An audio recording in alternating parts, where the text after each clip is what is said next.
All right, SirGuyMusic, welcome back to another edition of SirGuyMusic. Today we're going to discuss what are the notes on my guitar. And when I say guitar, I mean guitar, or bass guitar, or acoustic guitar, or I guess even with the lessons that you learn here today, you could even figure out what the notes are on your ukulele, or banjo, or other stringed instrument. Even on a violin, I think, if you were very clever. Okay, so on a guitar here, over here we've got our strings. E, A, D, G, B, E. Elvis ate donuts. Goodbye, Elvis. You remember that. What about if we're on a bass guitar? Well, you basically just get rid of that B and E, right, like that, because you've only got 4 strings on a bass guitar. E, A, D, G. Elvis ate donuts. Good. That sounds really nice. Anyways, so these are your strings. Here's E string. This is your low E string here. And along this string, I've written down all the letters that we're going to encounter. And then below it, I've put all the numbers of the frets where we're going to encounter those sounds at. Okay, so if I play a fret 0 and basically don't play any frets on my E string, the sound that I'm going to hear is an E note. Or the note I'm going to hear is an E. If I press the first fret down, I get an F. If I move over and press the second fret down, I get an F sharp or a G flat. And here's the thing, when I say or, it's the exact same thing. F sharp and G flat are the same sound on the same fret, they're the same note. They're just written down differently. They've got 2 names. And I'll show you why in a second when we get to the piano. 3rd fret, that's just a G. 4th fret, G sharp, A flat. 5th fret is an A. 6th fret, A sharp, B flat. And of course, 7th fret is a B. This is not too complicated, I think. I mean, why these notes are in this order, we'll discuss a little bit more when we see the piano. But if we move up to the 2nd string, we start with an A on 0, and then, as you can see, 1st fret is an A sharp, B flat. 2nd fret is the B. Hey, wait a minute, didn't we just have an A sharp and a B flat and a B? Wait a minute, so the 5th fret on our 1st string here is an A, so 5th fret is an A, and our 2nd string, if we play it wide open and don't fret, we get an A. So if you've got a guitar in your hands, you can try that out. This A on the 5th fret of your E string should sound the same as 0 on your A string, which is an A. If they don't sound the same, then your guitar's out of tune. Right? This is actually one of the ways we can tune a guitar, is to make sure that this A equals this A, and then this D equals this D, and then along this D string we're to find a G, and then so on and so forth. Where was it? Oh yeah, so we've got these notes along here. They kind of repeat. You notice we got A sharp, B flat, B, and over here we got A sharp, B flat, B. Okay, the pattern starts to repeat itself. So we get the same notes in 2 different spots on a guitar. They sound a little bit different in their quality of sound, their timbre of sound, but the note is the same. Okay, more discussion on that later. But for now, these are the notes, these are why they're there.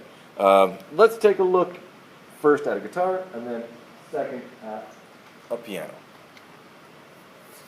Alright, here's my guitar. Here's a guitar, E string along the top. Here's my notes. I'll play an E, an F sharp, or a G flat, same note, G, G sharp, A flat,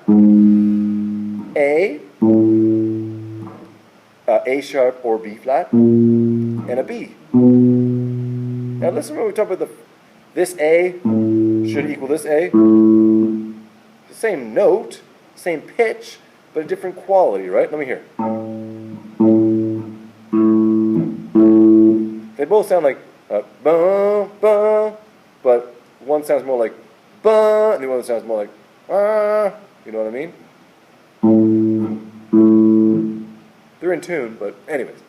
So those are the notes along here. That's how we tune. Let's go take a look at a piano. See what that can teach us. Okay, so we're back to our page here, and let me tape up my really good sounding and very expensive piano. Wow, that is a beauty. Okay, so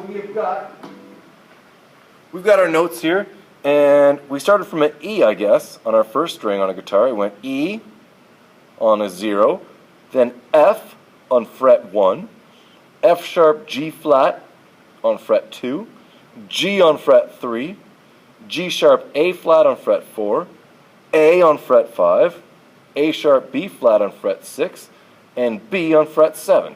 right? Well, I'll move this up a little higher so maybe we can see both at the same time, just so you know what I'm talking about.